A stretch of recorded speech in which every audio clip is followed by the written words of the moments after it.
But if you just hone those strengths and become a badass at those things, you're going to be of more value. And if you understand what your core strengths are and what you can bring to the table and what everyone around you is great at, you can just put that super team together. And that's where we are stronger together. And we don't have to do things alone.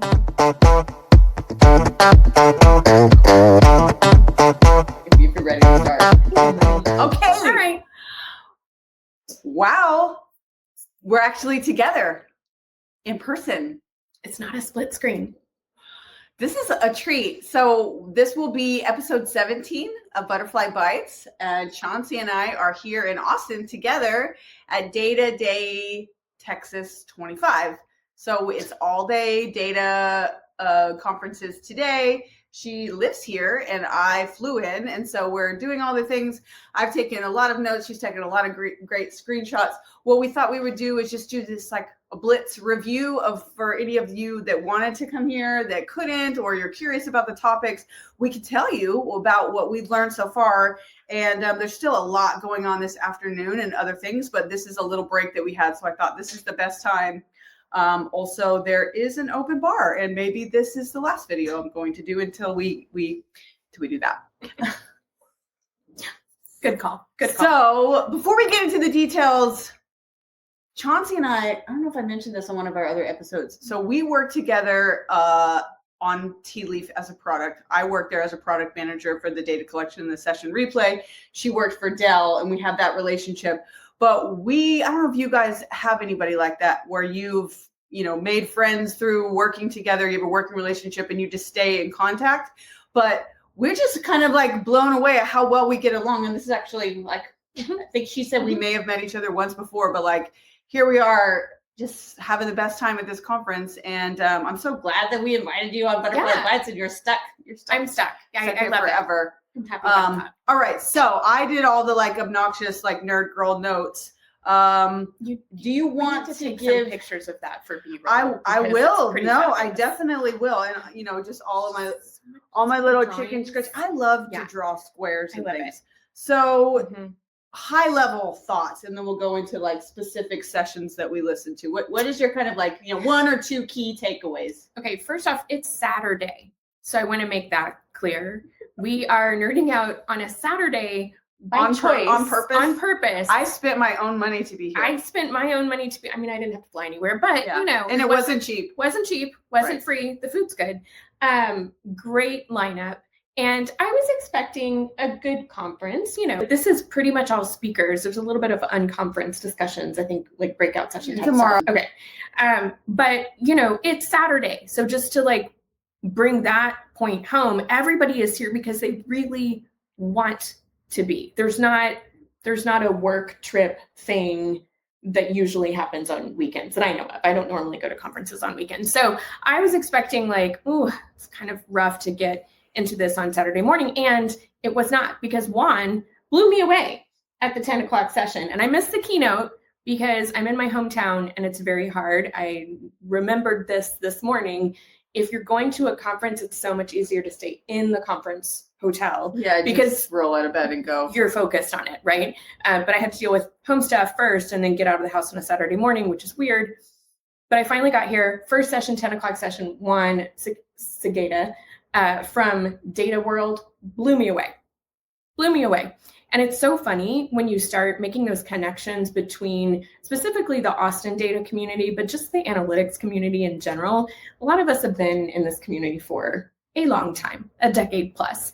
And you keep thinking that, you know all of these people and you know what they're working on, but everyone's working on something new. And it's really interesting to just be able to see those people that you've seen in the past and you've seen their trajectory maybe on LinkedIn, but to see them in person and be able to ask them questions and really talk about like, oh yeah, so-and-so. And we worked on this together. And just like Damie and I, like, yeah, we've been in the behavioral and analytics space for a while. So This has been a lot of fun. And Juan was hilarious, which I was not expecting. So I actually laughed probably a little bit too loud at some of his visualizations this morning. So and his sales talk, which was great to just get that different perspective. I was expecting it to be a full-on nerd fest with like lots of hard to see graphics and, you know, extreme detail and like kind of painful.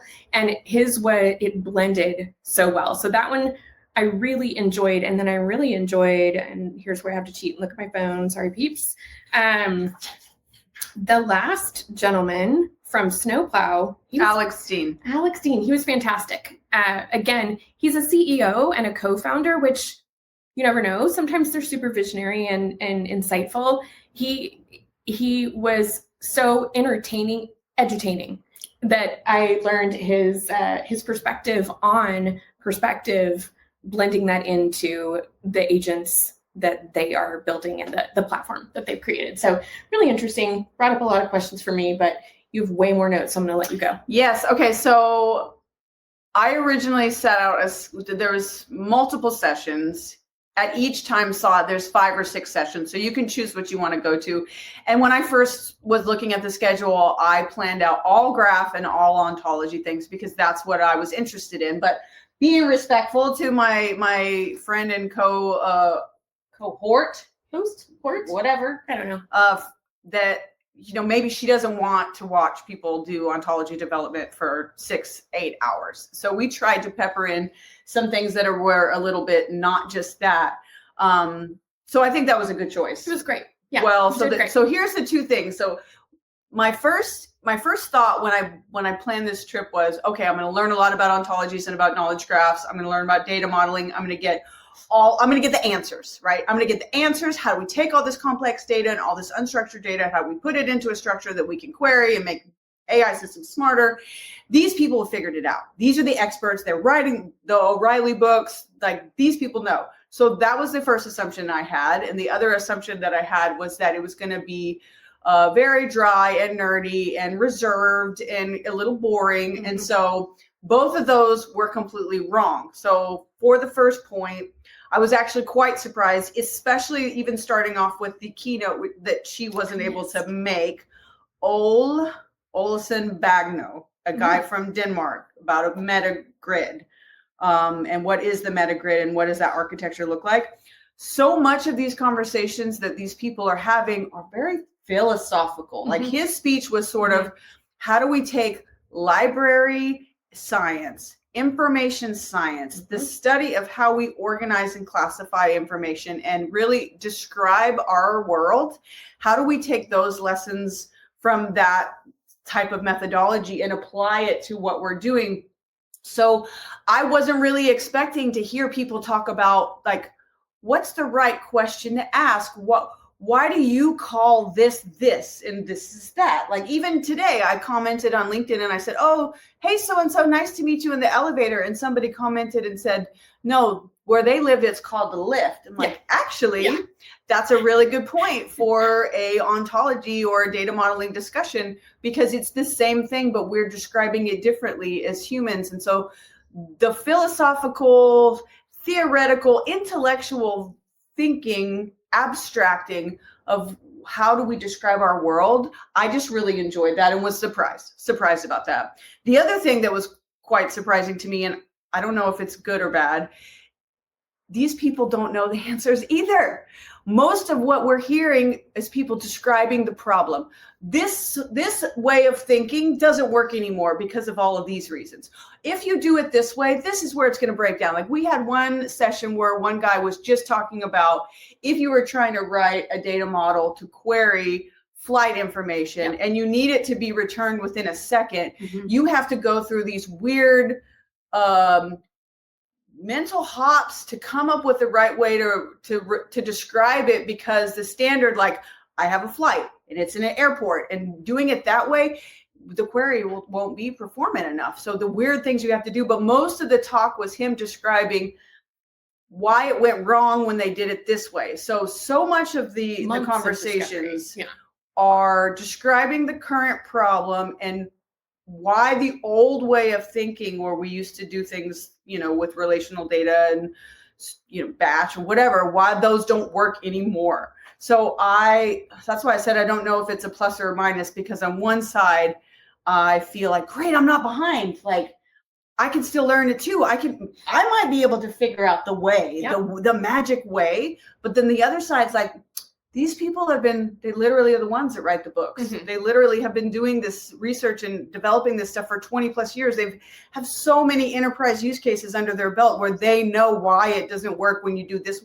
If they haven't figured it out, like what chance do the rest of us, this little like newbies, what do we have? So maybe we'll get after a couple drinks, maybe I'll be a little bit more optimistic in the afternoon, or maybe I'll ask some of the questions in the happy hour. But I think the answer I'm coming to is that this is hard. Unstructured data, managing enterprise level data is very complicated. And another thing that came up in multiple conversations is the benefit and danger of oversimplifying, over abstracting, oversimplifying, and how it's a loss of data. But you still have to think about performance and query speed, and you have to think about cost of data. So there's a lot of factors in place. And I guess I was hoping to get the easy button, and I didn't get it. Doesn't exist. But I think that's exciting, and that's an opportunity. And I think both of us do appreciate that opportunity and that challenge.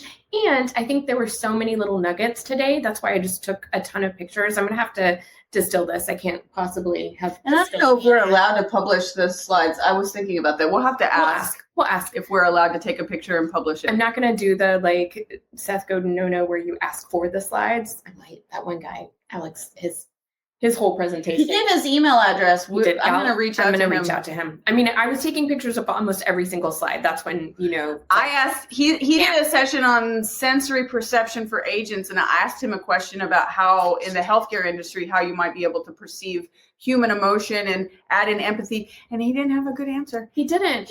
He managed the question well. Great. Yeah. But that is an opportunity for any of you that are curious, that want to figure out like what is underserved. Healthcare chatbot. Yeah. And that goes back to episode 12. The bedside manner, the things where you want your healthcare provider to care, to feel your feelings. And we were also talking in the session like, there have been stories and articles about chatbots that proposed negative suggestions that would have a very bad outcome. And that's what motivated us, I think, to have our conversation about emotional intelligence is, in the future, all these sci-fi movies have the machines killing the humans. How do we teach the machines not to do that? Let's do that now. Not after Skynet has become. Let's think ahead on that one for sure. Yeah. Back to the Neo4j guy. That was the purple slides. He was ex Neo4j and then went to relational AI, which I thought was interesting because he kind of poo-pooed all over Neo4j a lot. Right. Well, okay. So relational AI. Well, maybe that's, maybe his opinion was a little skewed. Put it in the comments. Don't know what happened there. Yeah. But he was the airplane example, and he had basically concatenated this whole giant string of the flight and gotten to the point where they had a performant query for solving for the exact business case, which I'm a giant fan of, solving for the business case in the most performant way. But again, that creates, to me, potential tech debt or something that is so custom for one customer that it's not, I want to bring him put the timestamp / date in the relation. So that means every day has its own relationship. And so that's another thing that, yes, the query is faster, but the size of your graph is like bonkers. Yeah. So that's another thing I think that I'm going to be pushing up against as I start to do enterprise level knowledge graphs and things at scale is where are you going to put the complexity? Yeah. Is it going to be in the links? Is it going to be in the nodes? Is it going to be in something else? Because the query performance is going to probably dictate that. Well, and I didn't see him quite going there. And I don't know if that was one use case, one example, and one sample of not sample, that's the wrong word, but one copy of the data. And maybe, take it easy, phone.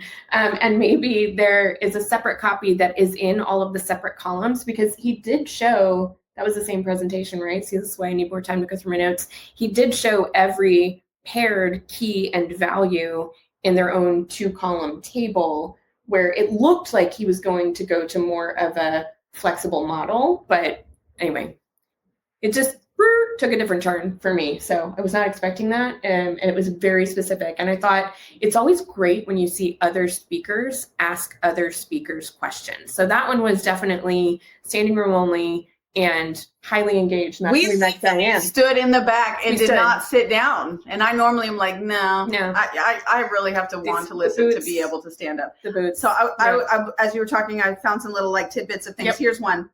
Learn from the past to reimagine the future. That's a great quote. So good. It's a good one.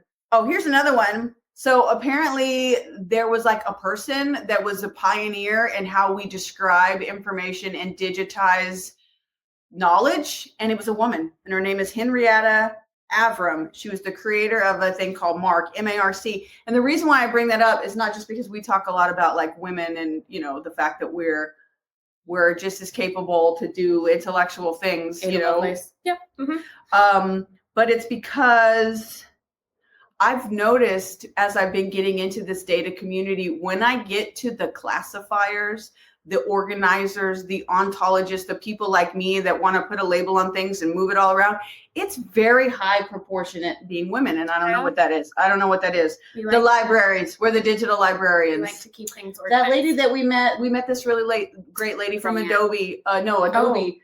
Jessica Talisman. Yeah. She has a whole session that I don't think we were able to see because there was a conflict, but it was, I think her title was something like We're All Librarians. Mm-hmm. So here we are. We need to catch that. Hopefully they recorded it. Let's see if there's anything else. Okay. Yes. Juan from data.world did a fantastic job. So he is like one of the lead AI data scientists at data.world. And he has, also a podcast, Cocktails and Catalogs or something like that. That we'll have to check it out. He's been in the game for 5 years. So much of what he talked about, his topic was how to start investing in knowledge. So much of what he talked about, now these are data people he's speaking to, whereas she comes from a product management background, I have a sales background. So many of the things that he was saying seemed obvious to us, but I was so glad he was mentioning it, and he was saying things about, but why? Why do you need that report? What is that KPI supposed to do for you? What does that exactly even mean to you? Is it a lift or is it an elevator? And like, what does that even mean? And I was saying to her, like, oh yeah, it's like in sales when you got to do discovery, you really have to have the right questions.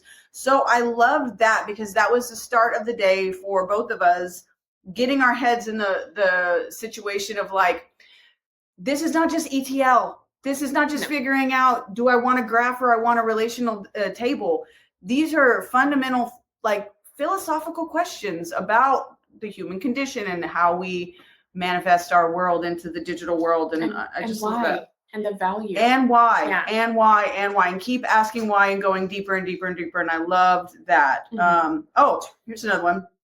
So there was a guy from doing business intelligence and using graphs. And he was talking about, he said something like, humans, when we don't simplify something, we get mad. And, we want things simple. But then as we're listening to these other sessions, people start talking about they use the word over abstraction. When you over abstract an idea, you lose, like Chauncey's a person, I'm a person, but there's so much more to us than just the fact that we're two people just sitting here. And so when you abstract it to that level, you lose some insight. And why I think that matters is, we're talking about the complex enterprise level challenges. My intuition, at least, is to simple. But now I'm realizing, like, if I go down that road, there's a possibility that I'm losing a lot. So one of the questions I'm going to have to some of these people when we have our happy hour mixer later is sort of like, how do you even decide where you are on that spectrum? Every use case is going to be different. But if you're starting ground zero, your new project, you got to figure out, do I go simple or do I go complex? How do you even decide? I have some thoughts. You probably start simple with the freedom to go complex, but I don't know. I think simple is the last step. Oh, yeah. I think you clean. Interesting. And I think simple is the last step. So you reduce at the end, not at the beginning? Yeah. Mm-hmm. You have to clean and audit, basically, and then label. Yay. And then and then really dig it back to that customer discovery. But the same cannabis flip back. Yep. Yeah. That guy. Yep. Cannabis, the doctor who was speaking about that I thought he was hilarious talking about his Brazilian wife. He had some really great anecdotes, but he quoted Aristotle.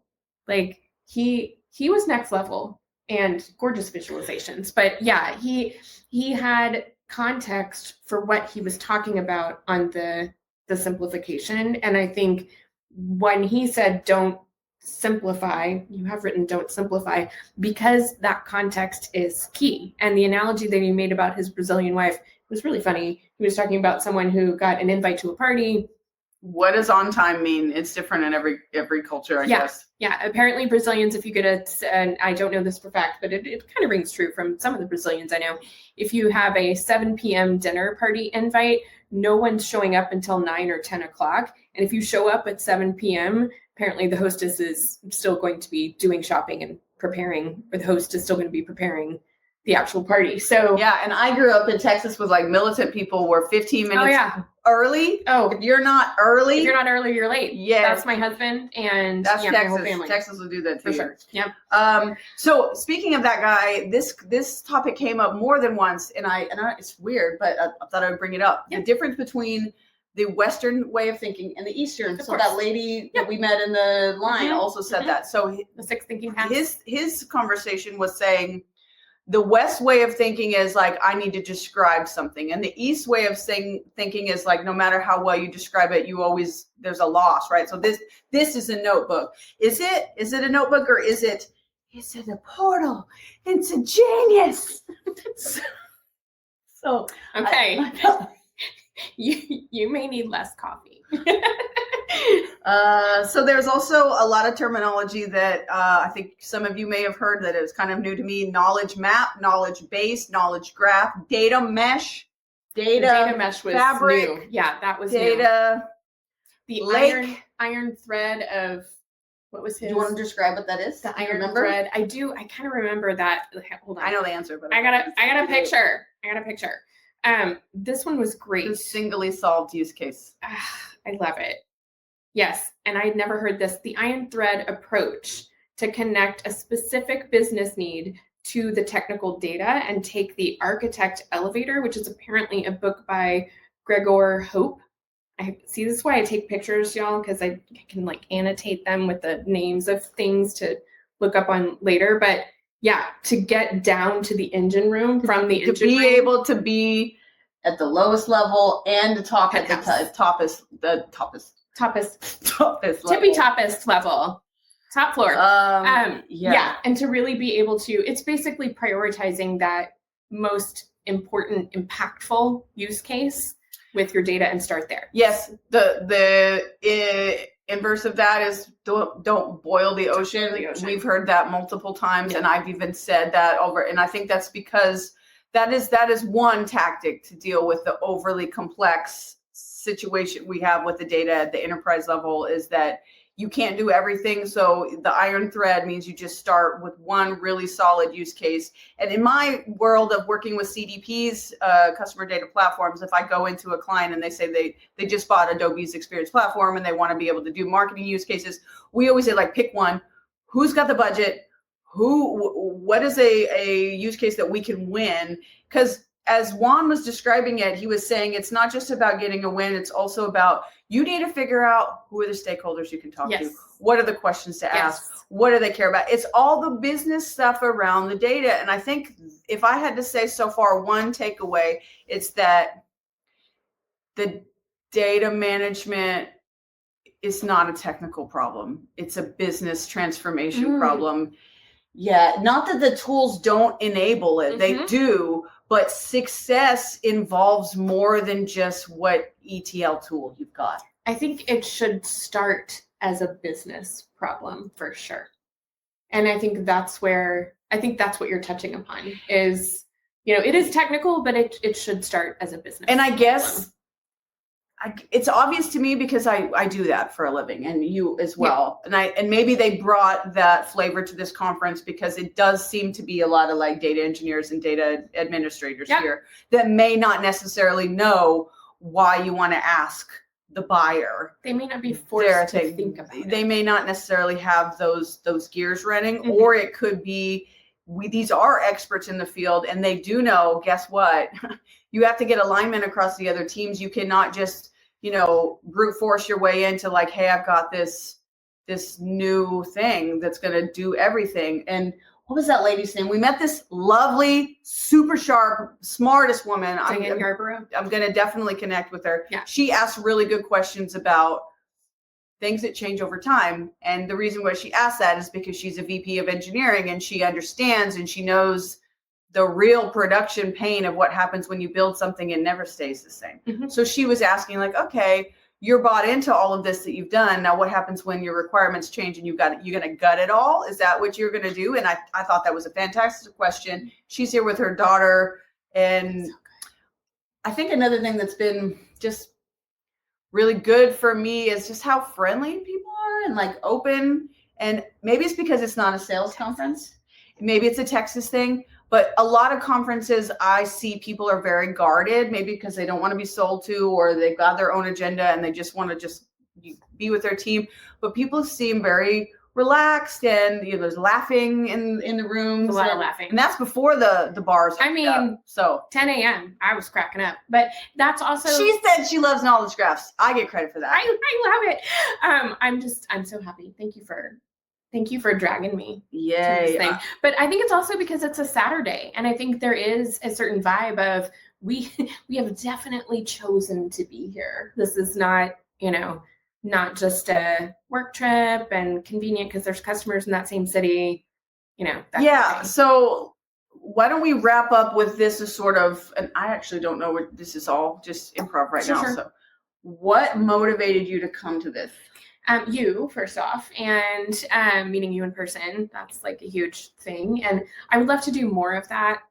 We will try to do more because it's really fun to get together. It's fun. There's something different about connecting in person. And I think my last personal career search, I've made that clear. I've been remote for a decade and it's just nice to actually get dressed up and go out and see people. But to also do that by choice and to do that where that you're going to get personal value out of it. And I'm going to look at it as a good thing that I've had a few months off and I've been able to just kind of refresh and re-energize my brain and refocus. And these are just wonderful ways for me to get back into really the data community and share knowledge and learn something new that I'm choosing to learn and connecting with people that I want to get to know. So for me, definitely all about choice, all about being a nerd on a Saturday. And, that's fun to me. Yeah. Knowledge graphs. I also wanted to meet you and I also wanted to, just have a in-person activity. The reason why I did it is because I thought this is the area that I want to grow into intellectually. These are the things that I'm already studying on my own. I'm following a lot of these people on LinkedIn already. I'm seeing the things that they post and I'm like, yes, this person knows what they're doing. So giving me the opportunity to have like a super concentrated perspective of that, it's almost like, signing up for a college class or something like that. Yeah. It absolutely is. Yeah. But I also have been working remote for a really long time. And one of the things that I didn't realize was how good it feels to have the in-person communications and to shake somebody's hand and say, I do follow you on LinkedIn. Your content is amazing, and just chit chat or whatever. Like I met somebody that works at Adobe and I mentioned to them, the AI assistant, it's not as good as I wanted it to be. And I could just see on her face, she's like, we built something better and they didn't want to use it and all of this and just those conversations. So I wanted to grow my knowledge. So in the first session that you weren't there, so I think this sums it up and then we'll wrap it up because like I said, they got open bar. Yeah. They're going to get really interesting now, these topics. They already started the So- sticker at 2 p.m. I'm like, oh, okay. I'm one of those people that likes to observe. I like to go to the airport and I like to people watch. Oh, yeah. And so I'm always looking at other people or listening. So there was actually a group of guys behind me in the first session. So I was by myself because she wasn't there yet. So I was just like, She just keeps bringing this you know, up. just like It's like the listening. mom guilt. You weren't there. It's the mom guilt. You left me. Damn. No. I wasn't planning on attending actually, but all these people were crowding and they seemed like it was like they really wanted to hear this guy speak. So that's why I went. So anyway, I'm sitting there and the guy behind me says something like, you know, this is the third year that I've come, and every year, you know, it helps me find the words to describe the things that I know, but I don't know how to use the right words. Like, for example, you might know what an ontology is, or you might understand a taxonomy, but you don't necessarily know what that word is and how it relates to the other words. And so when you hear other people speaking about topics that you care about, you start to hear the words, and it kind of comes full circle to what we're talking about at the beginning of this talk about how do humans describe things. So really learning how to describe things, what are the right words, how do you articulate a concept to a business. And the other thing that I took away from this that I think was really powerful for me is not just that it's nice to have a community, but that in your work world, you need a community too. You do.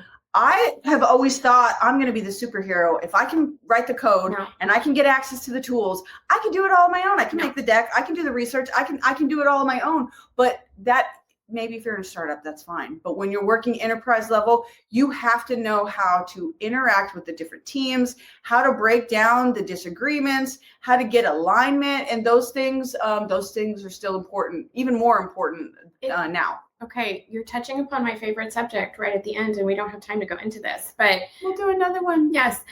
For next time, communities of practice are so important. And it's yes, even if you can do all of the things, that's a growth move. And it's a level up mindset where you have to get in that uncomfortable at first zone of putting your ego to the side and just accepting, like, I could do that, but I'm really great at this thing. And instead of focusing on, a lot of us go into our career journey and we look at our strengths and our weaknesses. What are your strengths? What are your weaknesses?